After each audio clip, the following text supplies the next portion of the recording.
ମୁଁ ତ ଆଗରୁ ଯୋଉ ମୋ ବନ୍ଧୁ ଅକ୍ଷୟ ପରିଜାଙ୍କ ଷ୍ଟୁଡିଓରେ କରୁଥିଲି, ସେ ତ 3ଟି ଷ୍ଟୁଡିଓ କରିଛନ୍ତି। ତାଠୁ ଏଇ ସଂଗ୍ରାମ ବାବୁ ମୁଁ ତ କୋଉଠିକି ଯାଏନି, ସଂଗ୍ରାମ କେଶରୀ ବାଇକ୍ ମୋର ବନ୍ଧୁ, ସେ ମୋତେ ଡାକିବା ହେତୁ ମୁଁ ଆସିଥିଲି। କିନ୍ତୁ ଦେଖିଲି ତାଠୁ ବେଟର ନ୍ୟୁ ଷ୍ଟାଇଲରେ କରିଛନ୍ତି ଏବଂ ସହର ଭିତରେ। ସେଟା ଆମକୁ ଦୂର ହଉଥିଲା, ଟିକେ ଛତାବର ଏରିଆରେ ହେଇଥିଲା, କିନ୍ତୁ ଏଇଟା ବେଟର ଲାଗୁଛି।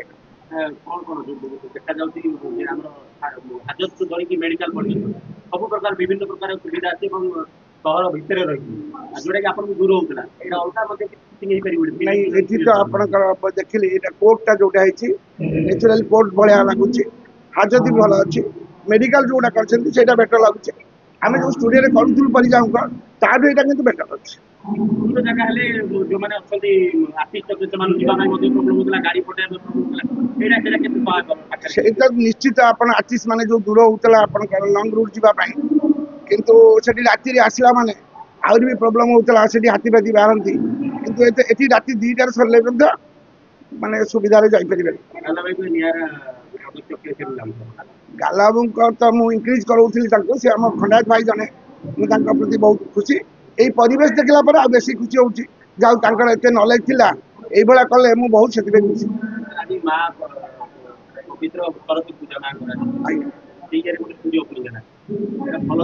ମୋର ଆଜି ଗୋଟେ ବଡ ଅଫିସଟା ଏୟାର୍ସ ଭିଲେଜରେ ମାନେ ଉଦ୍ଘାଟନ ହଉଛି, ନୂଆ ଅଫିସଟା। ଗାଲାବୁଙ୍କ ବହୁତ ବନ୍ଧୁତା ସମ୍ପର୍କ ଅଛି ବୋଲି ମୁଁ ଆସିଥିଲି, କିନ୍ତୁ ଦେଖିଲି ଏଇ ଯୋଉ ପରିବେଶଟା ସରସ୍ୱତୀ ପୂଜାରେ କରିଛନ୍ତି, ମତେ ବହୁତ ଖୁସି ସେଥିରୁ।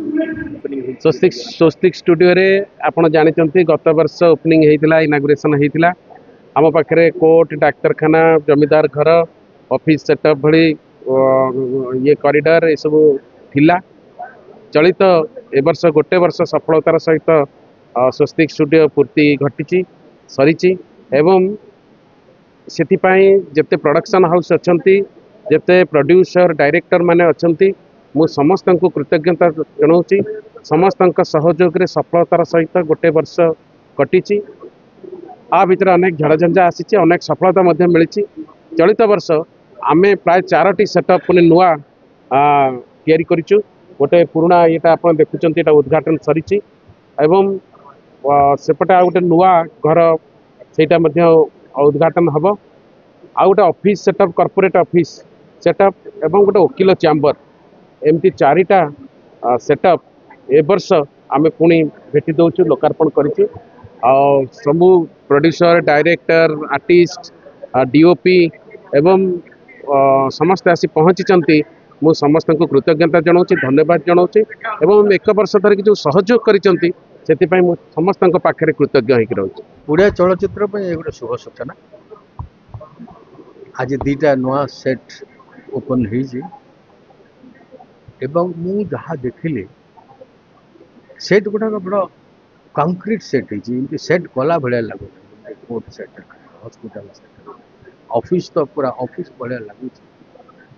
ଏବଂ ଆଜି ବିଶେଷ କରି ଯେଉଁ ଓପନିଂ ହେଲା ଲକ୍ଷ୍ନୌ ସେଟ୍, ନବାବୀ ସେଟ୍, ଆଉ ଯେଉଁ କନସେପ୍ଟରେ ଓପନ୍ ହେଲା ଯେ ଗୋଟେ ମୁଦ୍ରା ହେଉଛି, ଗୀତ ହେଉଛି, ନାଚ ହେଉଛି, ସୋ ଏଥିରୁ ଜଣାପଡ଼ୁଛି ଯେ କ'ଣ ଏଥିରୁ ଜଣାପଡ଼ୁଛି ଯେ କି ଚିନ୍ତାଧାରା ନେଇକିରି ଜିନିଷ କରାହେଉଛି।